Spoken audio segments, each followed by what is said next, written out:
Assalamualaikum warahmatullahi wabarakatuh. Alhamdulillah, alhamdulillahilladzi arsala rasulahu bil huda wa dinil haq liyudhhirahu 'ala dini kullih wa kafa billahi syahida. Asyhadu an la ilaha illallah wa asyhadu anna Muhammadan abduhu wa rasuluhu la nabiyya ba'dah. Allahumma shalli ala Muhammad wa ala alihi wa sahbihi wa man tabi'ahum bi ihsanin ila yaumiddin, amma ba'du.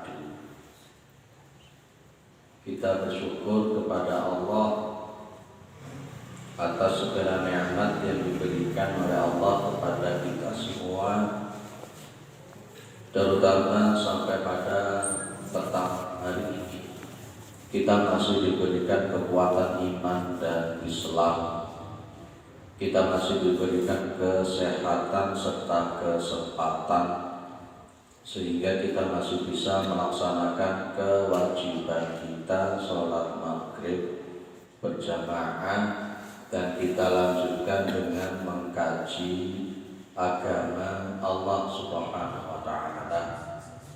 Mudah-mudahan kesempatan semacam ini senantiasa diberikan oleh Allah kepada kita semua sampai nanti kita menghadap kepada Allah yang tentunya dalam posisi husnul khatimah.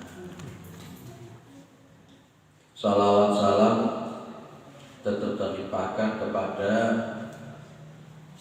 Nabi kita Muhammad sallallahu alaihi wasallam sebagai khatamul anbiya wal mursalin, penutup para nabi dan rasul, yang tidak ada nabi lagi sesudah Nabi Muhammad sallallahu alaihi wasallam. Baik, kita masuk surat Al-Insyirah. Kalau sebelumnya kita menyelesaikan surat At-Tin, sekarang Al-Insyirah. Surat Al-Insyirah ini tergolong makiyah, turun sebelum Rasulullah hijrah. Ayatnya ada 8, turun setelah surat Ad-Duha. Turun setelah surat Ad-Duha. Baik, bismillahirrahmanirrahim. Alam nashrah laka sadrak.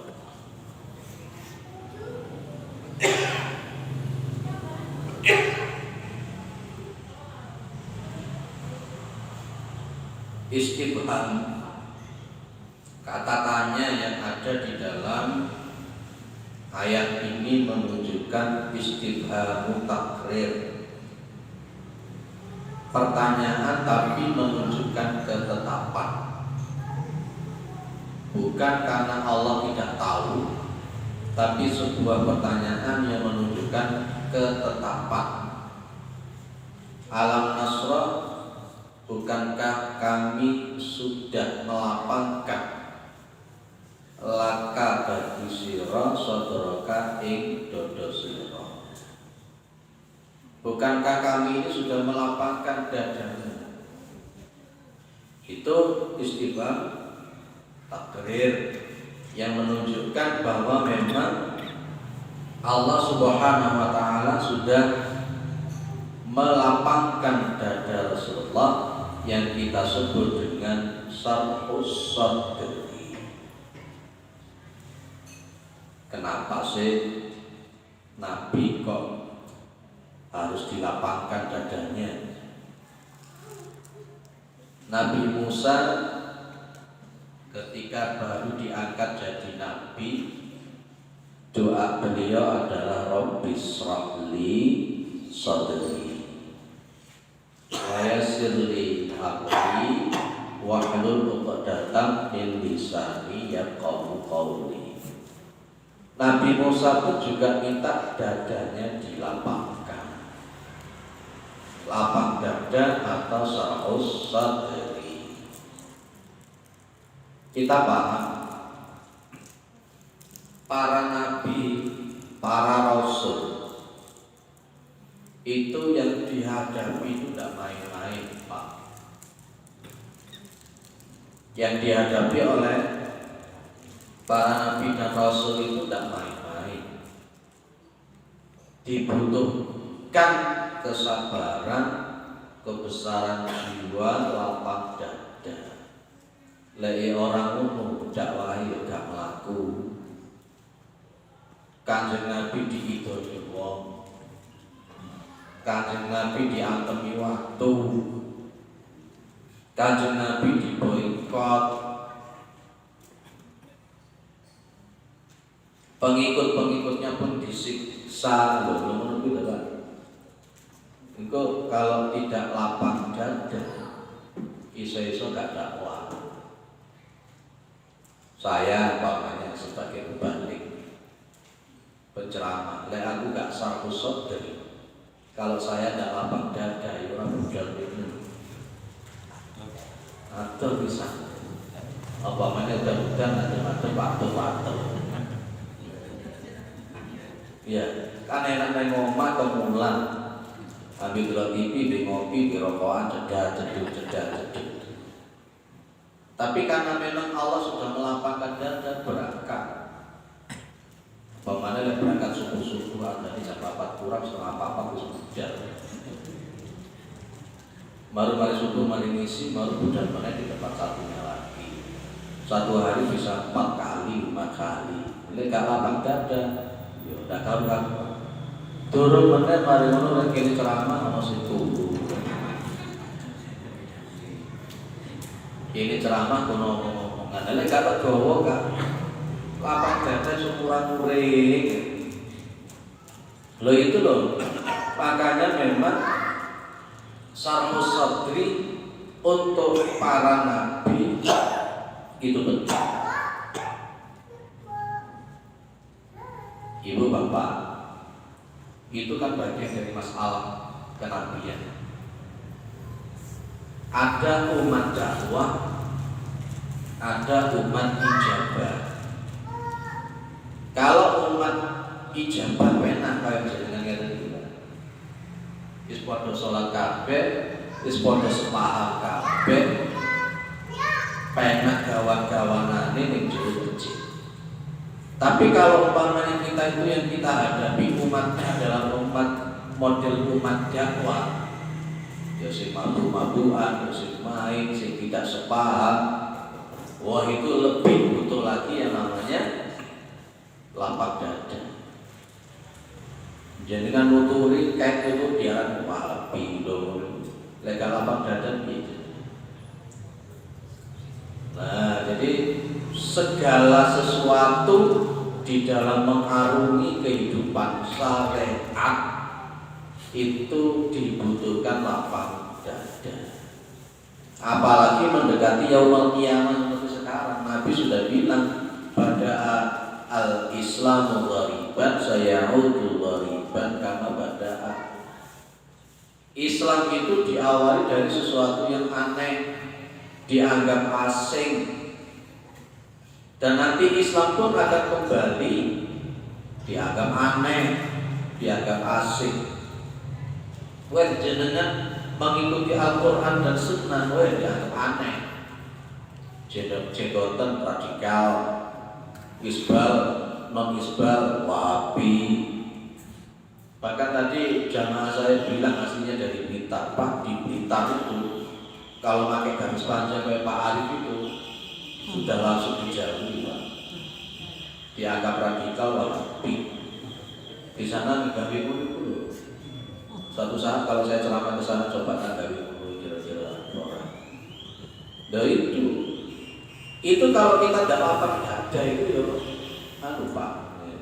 Segala masalah berkenaan dengan syariat. Makanya Nabi pun juga mengatakan kalau nanti itu kalau kita berpegang syariat itu seperti memegang bara api, kal qabid alal jamr, memegang bara api itu lega dicekel ya muncul syariat, sementara kalau dipegang ya panas segilong nih dikucil no dirasa kadang ditantang di lumbar. Oh iya kenapa teman kita mubalik pas ketika ceramah di Kediri begitu selesai mulai itu digawani sore karena dia anggap ceramahnya isinya itu provokasi, padahal dia orang.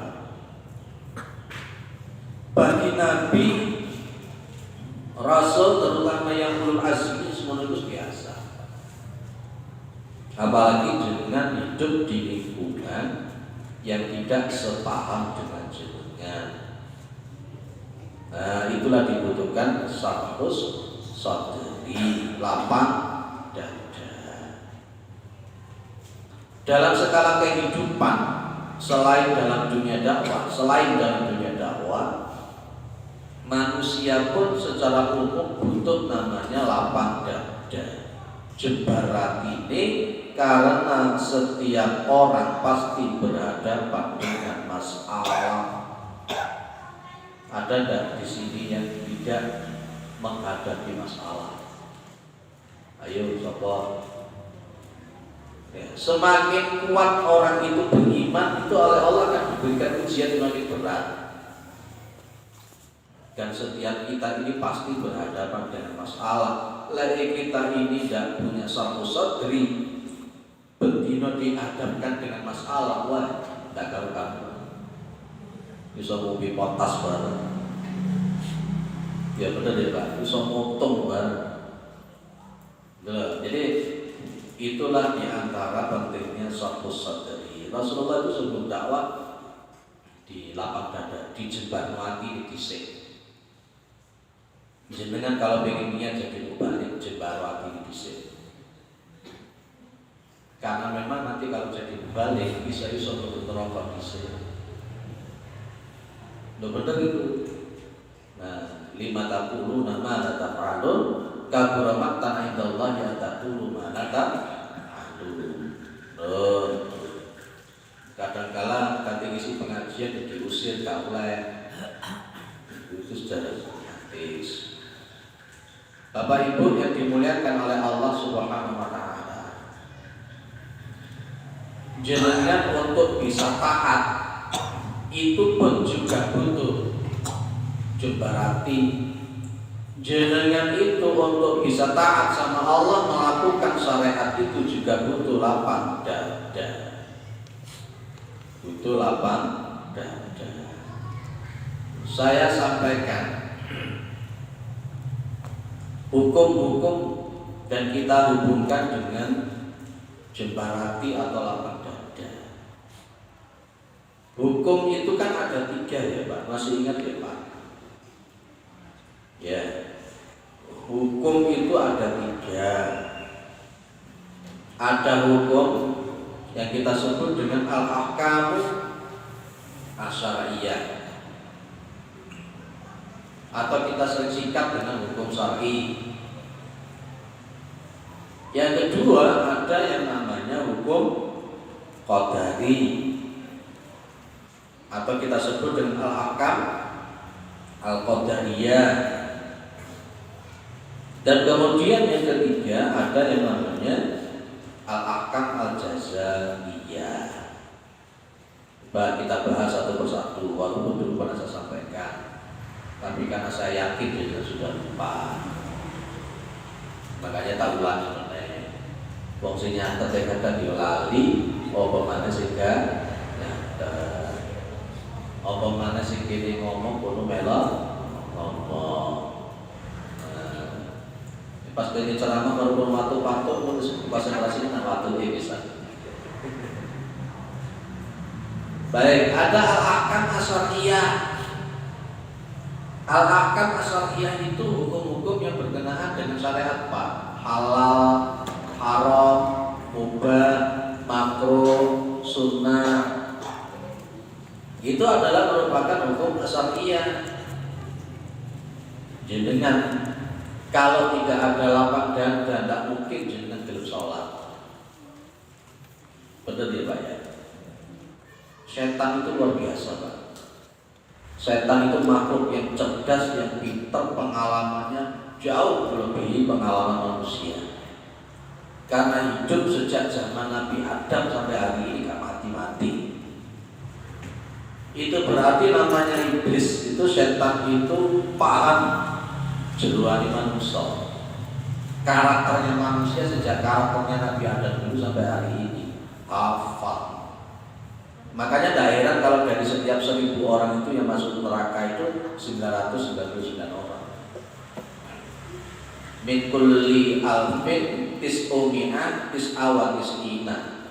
Dari setiap 1000 orang itu ada tis'umi'ah 900, tis'ah 9, wa tis'in 90, berarti 999. Sebelum neraka, sebelum surga berarti situ. Ayo jadikan sing siji. Level sing siji kira-kira pantes ora. Doa itu loh Pak, memang itu. Jadi butuh yang namanya satu sadari. Kalau seseorang itu kemudian dia tidak mampu punya jembar hati, tidak mungkin dia melakukan syariat ini. Orang penak loh Pak diceramahi wong kayak gini juga. Bener ya Pak ya. Tidak enak. Biasanya wong itu main gelem nuturi kan gelem dituturi. Itu penyakit itu. Gelem ngomongi tapi gak gelem diomongi. Loh itu penyakit itu sudah. Lihat. Orang munafik itu digambarkan dalam surat Nisa 142.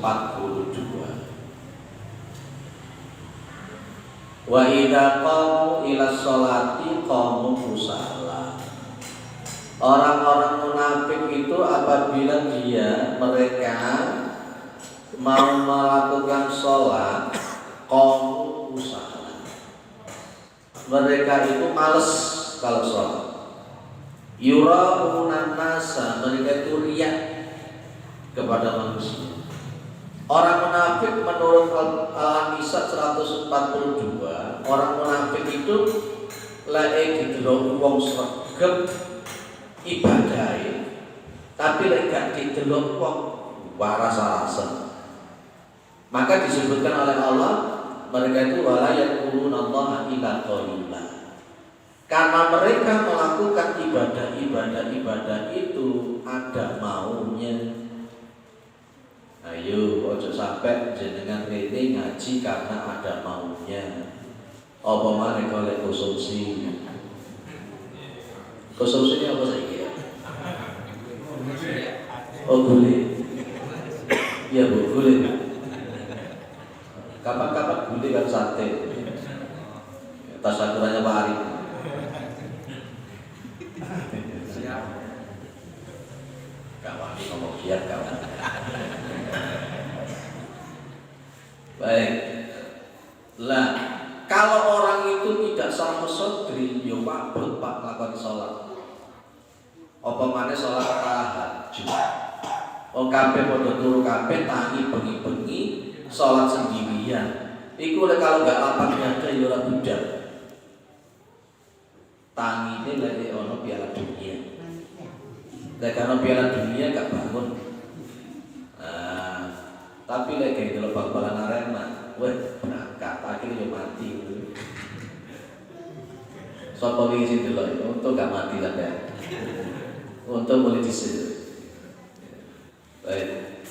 Sudah kalau memang namanya mati wis diolah alih. Wae mati yo mati, caranya yo macam-macam.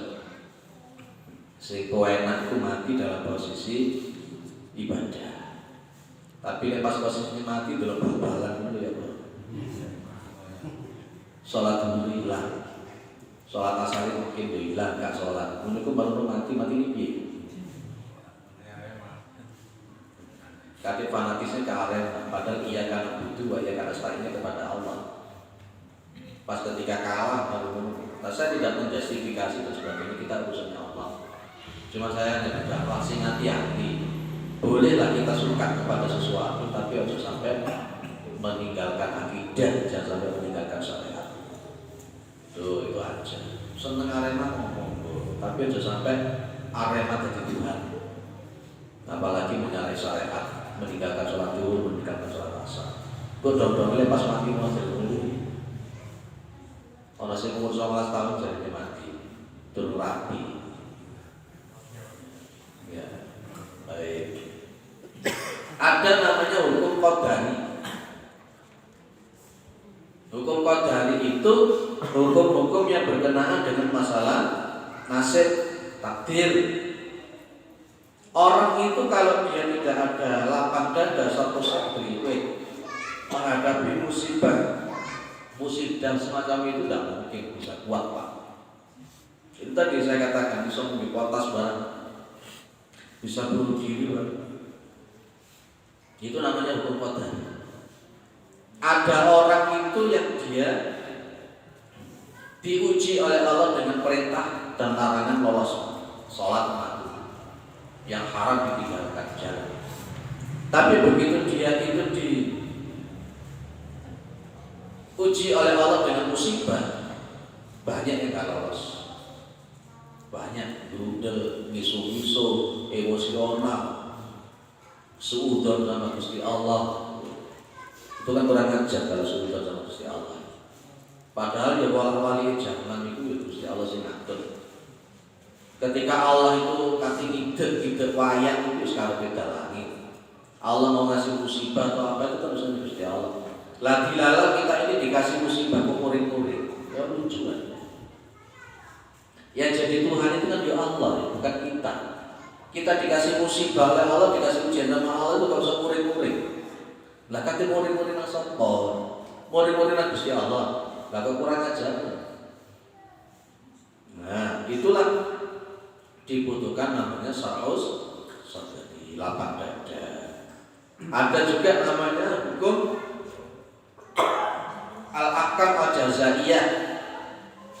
Al-ahkam al-jazaiyah itu adalah hukum-hukum yang berkenaan dengan dosa, pahala, surga, neraka. Itu kalau kita dalam gowo, susah kita ini. Susah. Baik. Ada yang didiskusikan dulu antara sarhus sadari dengan hukum-hukum Allah. Monggo kalau ada diskusi.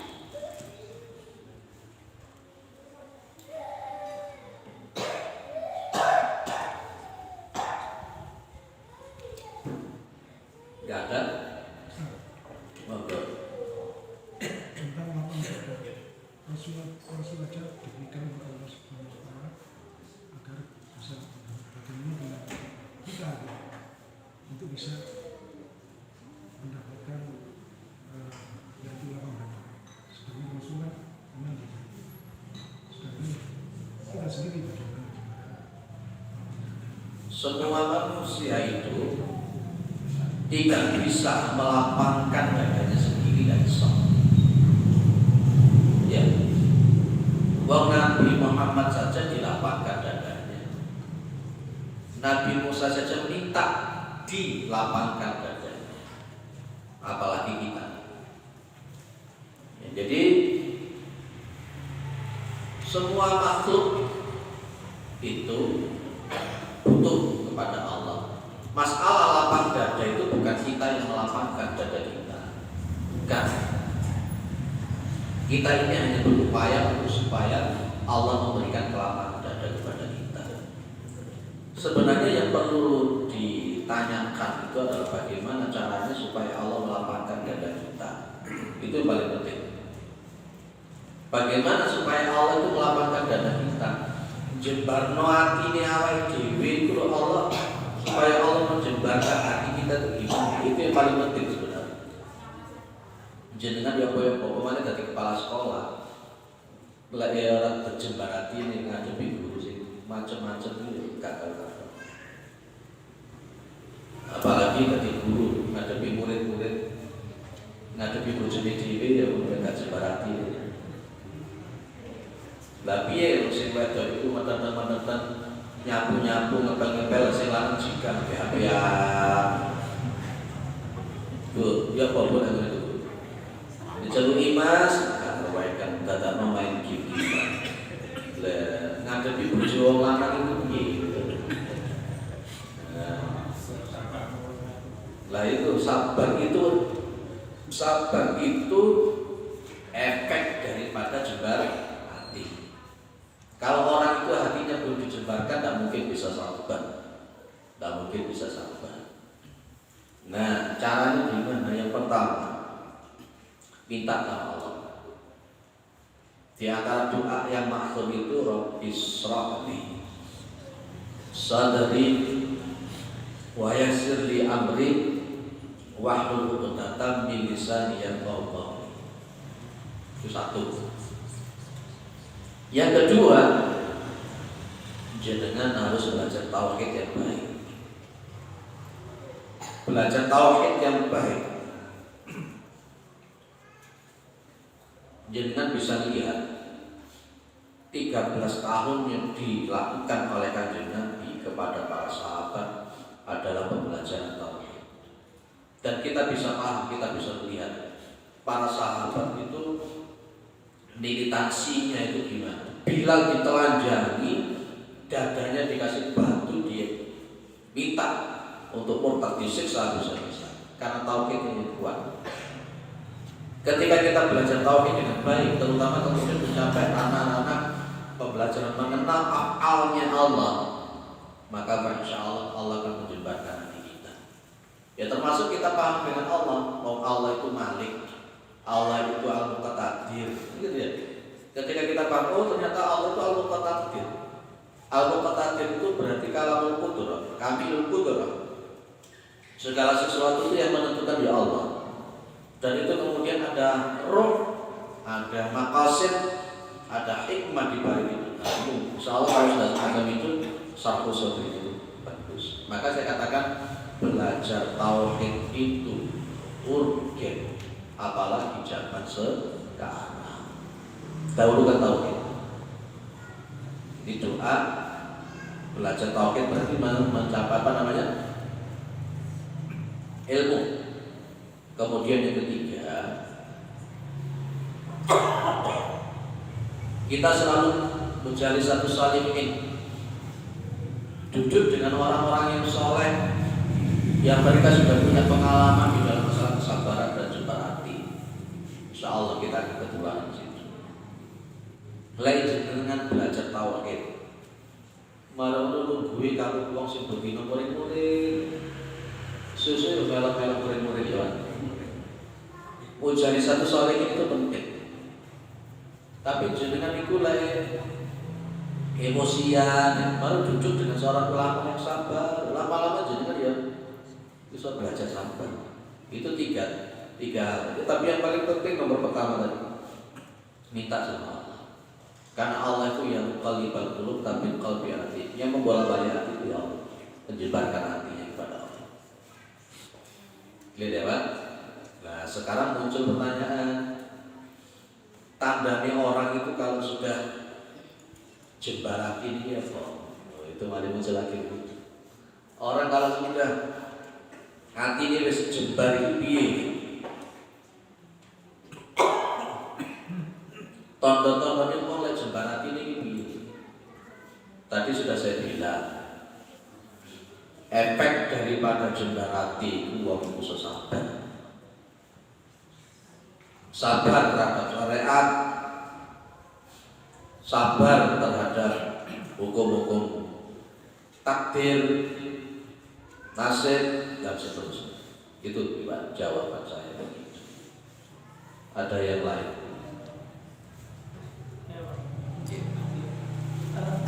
Apakah lapang dada selain dibentuk oleh Allah juga melalui proses dalam arti di mana manusia mengalami rentang kehidupan, di mana setiap rentang kehidupan itu setiap berinteraksi dengan masalah, maka di situ dia dapat hikmah yang mana dia setiap masalah dia kembalikan pada syariat yang berangkat dari tauhid, sehingga kelapangan dada itu terbentuk selain juga dibentuk oleh Allah. Apakah harus melalui proses itu? Karena kita hidup pasti masalah, dan masalah itu bentuk ujian oleh Allah, dan kita berinteraksi dengan masalah itu, sehingga kita acuannya adalah syariat yang berangkat dari tauhid yang akhirnya bisa melapangkan dada. Kalau ditanya masalah proses, semua orang pasti proses. Semua orang pasti proses. Nabi kita saja untuk jadi nabi pun juga butuh proses. Melalui tahanus, ya kan, 40 tahun baru dia akan jadi nabi. Semua orang itu memang butuh proses. Lah proses ini merupakan bentuk juga wasilah perantara Allah untuk melapangkan dada seseorang. Makanya memang juga ada istilah apa? Pengalaman itu adalah guru yang terbaik. Nabi cuma bilang la yudahu mukminun marrataini. Seorang mukmin itu tidak mungkin disengat 2 kali di tempat yang sama. Seseorang itu tidak mungkin terjatuh 2 kali di tempat yang sama persis. Itulah proses. Makanya tadi saya menyebutkan yang nomor 3, Mujalisatus Shalihin. Contoh, Nabi Musa dengan Nabi Khidir. Nabi Musa itu minta untuk bisa menemani Nabi Khidir alaihissalam. Itu kan antu'allimani mimma ulimta rusda. Ya, minta supaya Nabi Khidir mengajari Nabi Musa yang itu menjadi rusdan sebagai petunjuk. Jawabannya Nabi Khidir kan jelas. Lantas tati'a ma'iyya sabra. Kamu itu tidak akan bisa sabar. Itulah Mujalisatus Shalihin itu begitu. Ternyata memang 3 kali yang dilakukan oleh Nabiullah Khidir, 3 kali itu pula tidak bisa sabar dan bertanya. Dan itulah merupakan perpisahan antara Nabi Musa dan Nabi Khidir. Memang semuanya butuh proses. Dan proses itu merupakan bentuk tempaan. Sebenarnya kalau ada proses semacam itu kita bersyukurlah. Ibaratnya kan begini, ada seseorang, ada anak kecil lah katakan begitu, melihat ada bayi kupu-kupu untung bergerak terus. Lah si anak ini pengennya nolong bayi kupu-kupu tadi, dikunting dari bawah. Bayi kupu-kupu jatuh, plek, tidak bisa terbang bayi kupu-kupu tadi, mati. Ternyata sang anak ini tidak paham. Allah mempunyai skenario. Semakin banyak bergerak bayi kupu-kupu tadi itu, maka itu untuk menyalurkan energi dari tubuhnya yang masih kembung, ya, untuk dialirkan ke sayapnya. Semakin bergerak energi itu akan semakin memperkuat sayapnya dia. Begitu nanti sudah waktunya, maka sang bayi kupu-kupu akan jebol dari bawah serat dan langsung terbang. Ternyata gerakan sing ketoke soro itu ternyata itu adalah merupakan solusi. Kelihatannya tidak enak, tapi sebenarnya sesuatu yang tidak enak itu merupakan solusi dari Allah Subhanahu wa Ta'ala itu. Nah, maka Mujalisatus Shalihin, proses itu diantara cara Allah untuk menjembatkan hati. 1 kali dia dapat musibah, berpikir dia kok gini. 2 kali begini kok gini, dari situ dia mulai berpikir, akhirnya muncul, oh ternyata gini. Nah itu ya Pak. Kayak model area masih mati itu loh bisa. Ini gak cukup pengalaman dan tidak diambil ibrohnya ya terlalu ya kebuacut. Ya makanya memang orang Islam itu wajib untuk mengambil ihram. Gambarannya itu kan apalah takilu, apalah tatabat karun. Itu loh. Makanya disebut dengan ulil albab atau ulil nuha. Tuh. Clear ya? Ada yang lain. Sesi kuring-kuringan contoh. Sesi diundelan contoh. Sesi samanya Rasulullah contoh. Bu, siapa bu? Bu jenengan bisa kuring-kuringan bu. Karena ya bu ya, sabar-sabar ya. Sabar-sabar. Bapaknya sih sabar itu. Sabar bapaknya. Tidak ada? Baik, saya lanjut.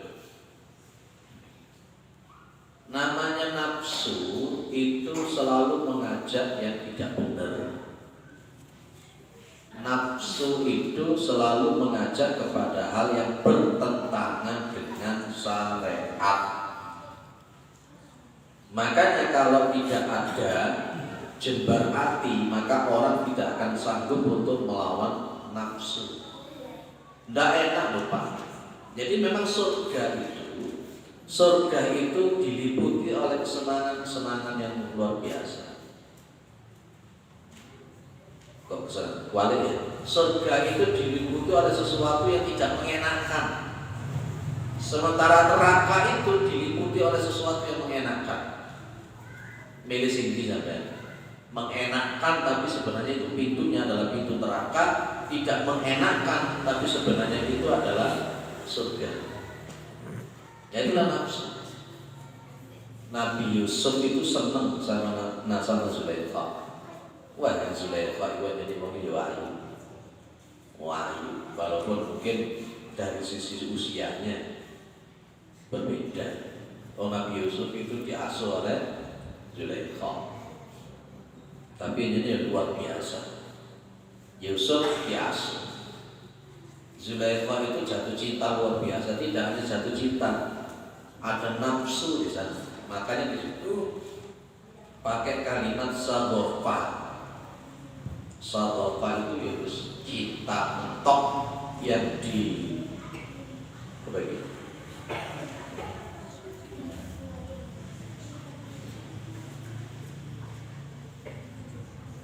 Saya tak terus Nabi Yusuf. Nabi Yusuf itu wantap. Loh ini loh, bapak ibu, wong lanang karo wong wedok bisa jadi padha wae. Wong wedok nafsu nang wong lanang itu yo luwih nemen nek kadung rasa malunya hilang. Lu tenanan. Dan ternyata yang banyak punya pil itu yo wedok-wedok ternyata sekarang. Apalagi kalau yang perempuan itu sudah merasa punya penghasilan sendiri. Rata-rata perceraian itu dimunculkan di situ di antara. Karena wanita punya penghasilan sendiri, apalagi merasa lebih gede dari suami. Yes. Nah, Zulaikha itu sempurna yang luar biasa Yusuf. Ternyata Nabi Yusuf itu pun juga senang sama Zulaikha. Kalau dalam Al-Quran surat Yusuf itu 24. Walaqad hammat bihi wa hamma biha laula arra'a burhana rabbi. Nabi Yusuf sajane ya sopan memang Zulaikha ya ayu pol ayu. Zulaikha ya sopan Nabi Yusuf. Tapi Nabi Yusuf mampu menahan nafsunya. Jembar ini. Karena Nabi Yusuf pun juga paham wong iku bojone wong itu zina gak oleh. Tapi sementara Zulaikha yang peteng atine wis gak peduli di bojo, gak peduli anak asuhe dhewe, sing penting puas dijak ngono wae. Ya zaman saiki ngono kuwi gelem apa ora gelem. Lah itulah butuhnya jembar hati itu menimbulkan sabar dalam menjauhi larangan-larangan Allah Subhanahu wa taala. Oke, itu ya. Jawab pertanyaan.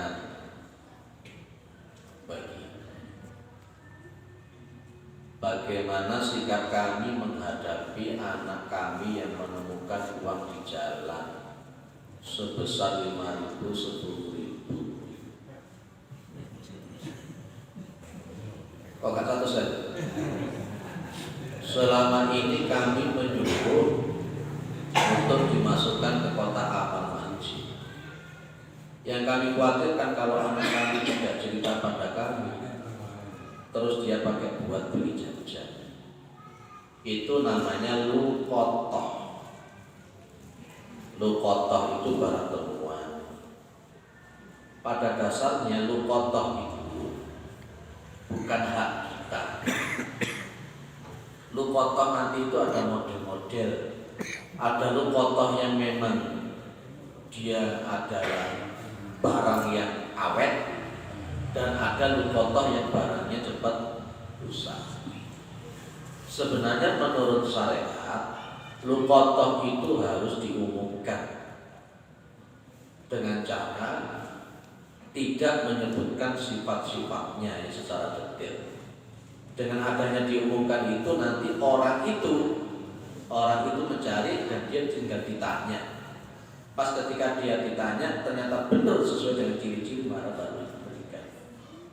Kalau di dalam mazhab Syafi'i, di dalam kitab Fathul Qorib, itu lukotoh itu mengumumkannya setidak-tidaknya 1 tahun. Itu untuk barang yang awet.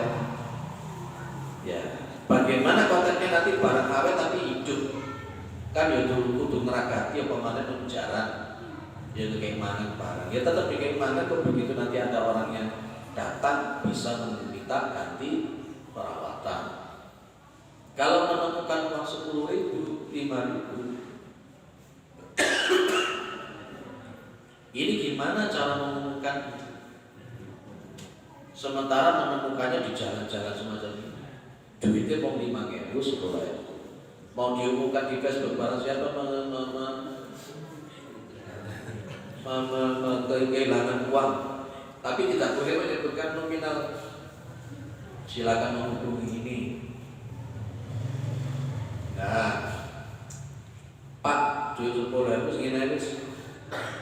Telepon di kotak amal ini, ya tidak masalah. Yang perlu dikasih tahu anak kita itu bahwa barang temuan lukotoh itu bukan hak kita, berapapun itu jumlah uangnya, dan tidak boleh dimakan. Kalau itu yang kita temukan itu adalah berupa makanan, dan kalau umpamanya dibiarkan gak diambil, yo mubadir, karena inal mubadirin akan ikhwana syayatin. Tapi kalau diambil gak dicubuh-cubuh, yo mampu rusak. Maka menurut mazhab Syafi'i diumumkan dan sekaligus boleh dimakan. Ketika ada orang yang datang nanti mengganti. Itu kalau jenisnya yang cepat rusak. Tapi kadang-kala kita itu menemukan sesuatu yang berharga, menemukan emas itu 5 kilo, belum cerita-cerita gitu.